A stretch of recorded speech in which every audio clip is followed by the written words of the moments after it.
BBC 就有一个最新消息哦，原本呢，包含在应该说今天下午之前，大家都还在问拜登说去波兰，有没有可能出访，就是到这个乌克兰去保密到家，而且呢都说不会，没有这个行程。结果呢，各位就在刚刚最新消息，拜登呢人已经抵达乌克兰，而且呢还跟乌克兰总统泽伦斯基肩并肩，并且呢在总统府内，等一下我们这个影片到抵达的时候，我们随时安给大家看哦。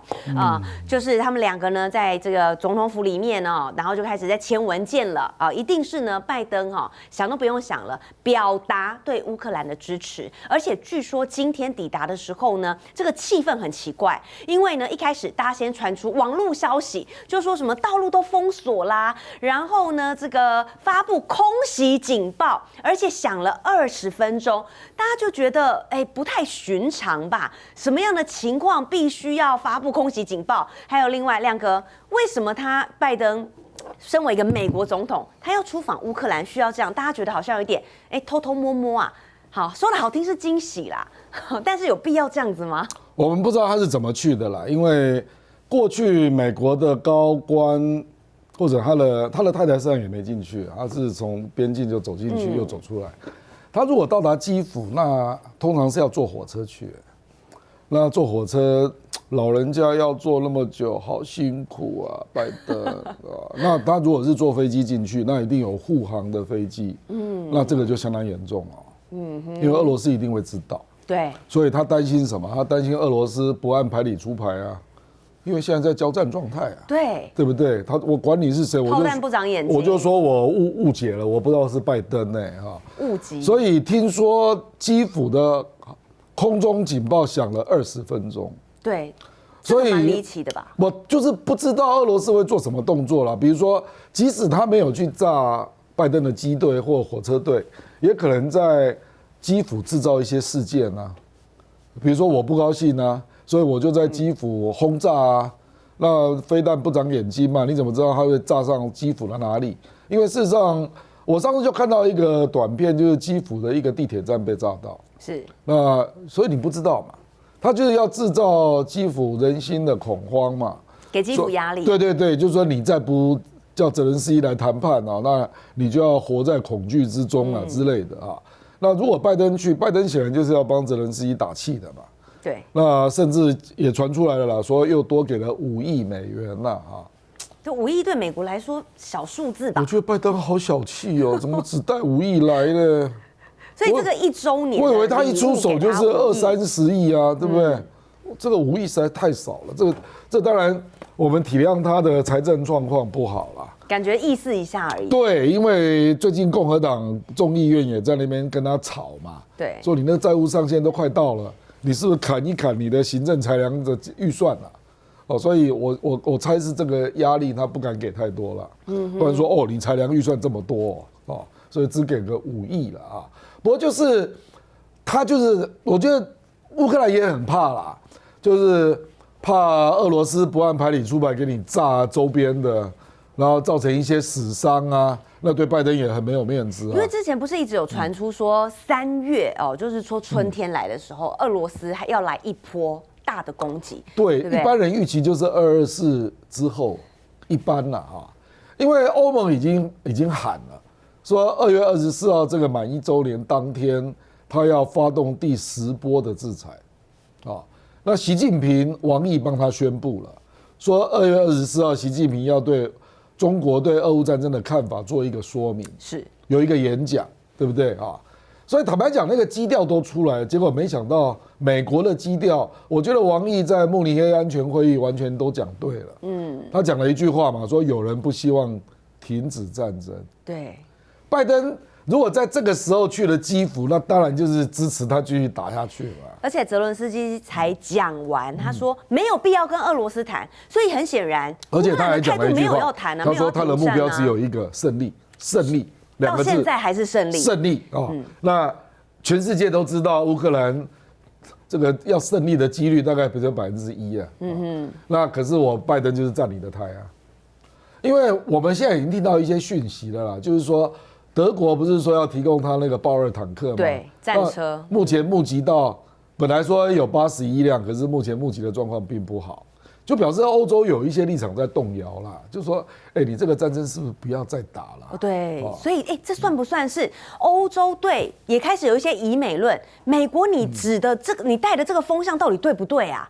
一直军援大量的火炮过去就可以终战，就看来1年之后没有欧洲就是碰到北约老大哥站在前面的时候就不敢讲话了，然后美国去忙了，比如说拜登现在去基辅嘛，那欧洲的领导人没有跟着去啊，对不对？那就在背后偷偷这个作弊啦，就是表示他们心理实际上是不是很愿意？可是面对北约美国主导下的那个压力，他又不敢抗拒。比如说最明显就是德国嘛，对，事实上肖兹本来就是不要提供坦克啊，结果布林肯就跟拜登讲说，你去跟德国讲啊，说我们美国提供 M1， 你给我提供豹2，那结果那个德国就不敢说 no 啊。那结果事实上美国就很贼啊，美国的 M1 要真的提供，大概要半年以后。他还要从各个地方调，然后才能送过去。因为他不是调，他要跟供应商订新品。还要再订，因为美军现在才下定。美军说我现货不给，库存也不给。了解。你要新订货，那新订货至少也要做个3个月以上。然后因为 M1 操作你也要学啊，那一般估计学也要3个月啊，所以等于是半年嘛，搞不好战都打完了。那美国就说你豹2先给了，所以我觉得美国人老是做这样的决策嘛，就是你德国不给吗？我美国给，你不跟吗？那我觉得目前给人家感觉就是欧洲的国家不敢跟美国说 no 嘛，就是这样。是，那你觉得这个拜登突袭式的出访这个乌克兰，你觉得俄方知情吗？中方知情吗？我认为中方应该知情啦，所以中方王毅才会讲得那么白嘛。事实上，我跟你讲，王毅在慕尼黑的安全会议的演说有几个地方讲得极白针对俄乌战争啊，他讲得非常白啊。他说有人就是不希望停打，他讲的当然就是美国嘛，大家都知道。然后后面讲了你听起来会毛骨悚然的话啊，他说核战争没有赢家也打不得。然后后面加了一句话，他说不要把民用核电厂当作目标。为什么讲这话？民用核电厂，现在欧洲最大的核电厂就在扎波罗热，对，就是俄罗斯占领地区。那这个意思就是说，有人要用恐攻嘛？因为你怎么可能去打核电厂啊？那就是担心有恐怖攻击嘛，就跟上次那个克里米亚大桥被炸一样。对。那他后面又讲一句话，不要用生化武器。这句话是什么意思啊？我觉得他绝对不是乱讲，一定是有情资显示有人在用生化武器，有人要搞恐攻嘛。是。所以你去想一想，他话都讲到这里了，那坦白说了，那美国布林肯也是啊，他没有任何情资啊，没有任何证据啊，他就直接讲说，情资显示中国即将提供俄罗斯致命武器。对。对不对？布林肯就这样讲。是。那王毅就很生气啊，说你拿证据出来啊，请问我要提供什么武器？他讲不出来啊，他说任何武器都算这样。所以美国坦白说了，美国因为目前现在看起来双方都在摆阵嘛，那传出伊朗要去俄罗斯设无人机的工厂，要做6000架那也传出北韩就朝鲜嘛，要提供传统的炮弹给俄罗斯。那你也看到这个乌克兰这边，美国不断给钱嘛，说要给射程有150公里的飞弹，那也要提供他坦克。那飞机的部分目前说 no 了飞机的部分。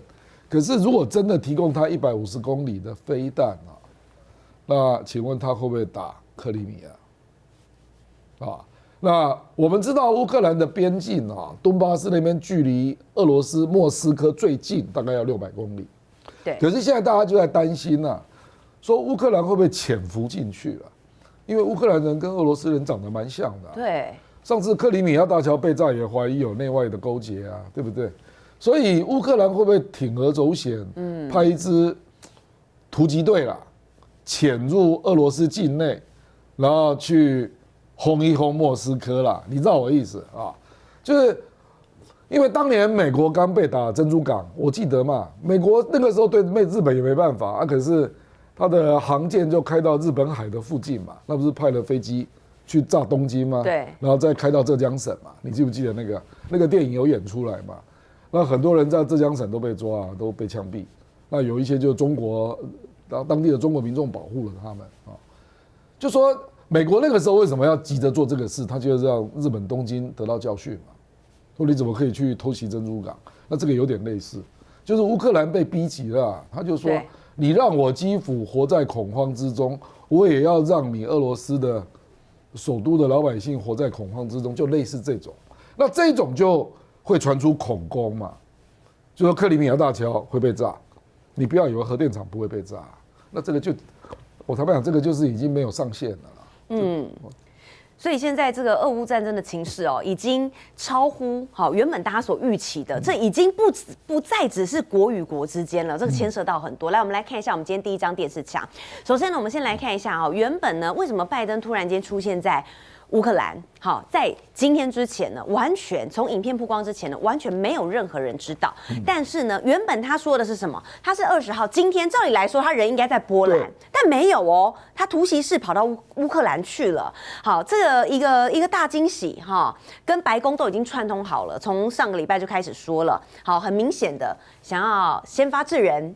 先把这个话语权版面全部拿下来。好，今天绝对好，从 CNN 刚才呢这个头条报道，路透美联社全部都是拜登。但是呢，我们来看一下，到底这些北约国家，我们说在现在有很多以美论，而且呢，全世界经济都不好过的情况之下，大家能给的都给了，连战车不想给的德国也给了。那么接下来呢，这算不算北约在偷偷东扩呢？两个波兰现在呢，他们的总理开始说，拜登来要讨论我们要跟他谈美国在波兰驻军，希望增加。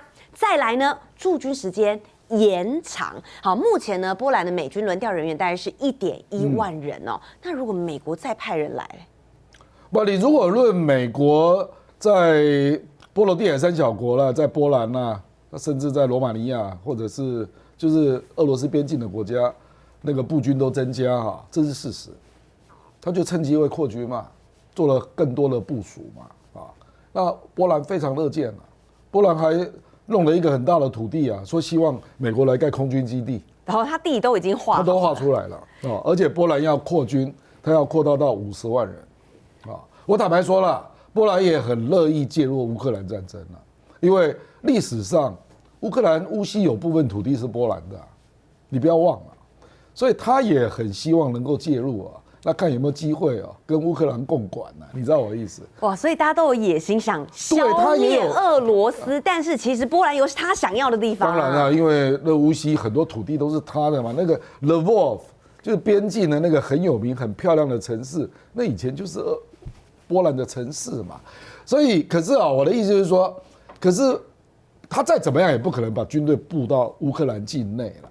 可是现在就是说，你刚刚讲到坦克嘛，对不对？那这个不是说叫北约东扩了，东扩是指到波兰到波罗的海三小国，这个叫做北约是不是参战对，这个就有灰色地带就是说算不算参战那坦白讲，俄罗斯我认为他现在也在评估要画红线就是说，你自己看着办所以才会有各种谣言嘛。坦白讲，俄乌战争现在充满各种谣言，就是说俄罗斯就说你给我运进来看看，对，因为坦克总是要运进去吧。你运进来我就把你炸掉，所以就有人认为说，搞不好乌西会发生战争，为了要阻止他把这些重装备给运进来，因为你再怎么样，坦克你都不能说是防御武器啦，坦克一定是攻击武器嘛。那当你提供攻击武器的时候，你是不是参战？可是俄罗斯也不能够说，你参战了我跟你讲，俄罗斯的军规是规定，只要有参战，然后进入俄罗斯认定的领土比如说那4个州，对，他就可以用核武他内部的军规是这样所以俄罗斯的红线已经很清楚了，就是你不要给我进来那4个州。但美国也没在怕，他一直在踩着灰色的地方，对嘛？所以我就说这个就是很可怕，这是 chicken game 你知道吧？要看谁是弱鸡Who's chicken？ 但现在呢，我们看到了在俄乌战争这边美国还是想要把主导权握在手里。但是呢，我们再看东北亚，你知道现在北韩也来硬的，你联合军演对不对？那我就来再加嘛。所以现在这个状况哦，金宇镇也呛瞎哦。金宇镇是金正恩的妹妹，她说呢，我们会不会把太平洋当作北韩的靶场？这个使用的频率取决于美军行动的性质。首先呢，是北韩在18号的时候呢，朝日本海先射了一枚火星15的洲际弹道飞弹，而且呢，北韩直接挑明的说，我们不是瞄准首尔，那是瞄准哪里呢？北韩一个全天下大家都知道他们的假想敌就是美国，好，因此呢，引发了各界的挞伐。然后呢，回应北韩的挑衅，韩国跟美国呢就在朝鲜半岛实施了一个联合空中演习。韩国出动了 F-35A、F-15K 战机，美国呢出动了 F-16战机，还有最新的这个轰炸机，封号 B-1B 的枪骑兵。好，然后呢10多架战机来参演，但是呢，北韩现在以前呢，美韩联合军演的时候。他们都会比较低调，但是呢，现在只要美韩联合军演，北韩就来更硬的。我们先来看一下这则新闻，我们等一下再继续来评论。北韩又发射飞弹挑衅，继18号发射火星15型洲际弹道飞弹后，才过2天，北韩再发射2枚短程弹道飞弹。当地时间20号早上7点到7点11分之内，连射2枚。北韩官媒更破例在发射后1个多小时就公开宣布，动用口径600毫米的超大型火箭炮发射2枚火箭弹。超大型火箭炮搭载制导功能，飞行轨迹和弹道导弹相似，因此属于短程弹道导弹。只要用1门火箭炮发射4枚炮弹，就能将敌人的军用机场夷为平地。而这也是北韩今年以来第3度挑衅。金正恩妹妹金宇镇更再度开枪，才刚呛完南韩是傻瓜，北韩现在又射飞弹回敬美韩联合军演。美韩19号才刚举行联合空中军演，美国2架 B-1B 战略轰炸机打头阵，旁边还有美军 F-16战斗机和南韩空军 F-35A 隐形战斗机紧跟在旁列队伴飞。同一天，美国也和日本进行联合空中演习，美军出动2架 B-1B 和4架 F-16，日本航空自卫队出动3架 F-15吓阻北韩。另一方面，金正恩日前带女儿金珠爱搭德国宾士豪车迈巴赫出席活动，后方保镖的车子则是日系30汽车，显然无视联合国制裁，照样奢华度日。记者综合报道。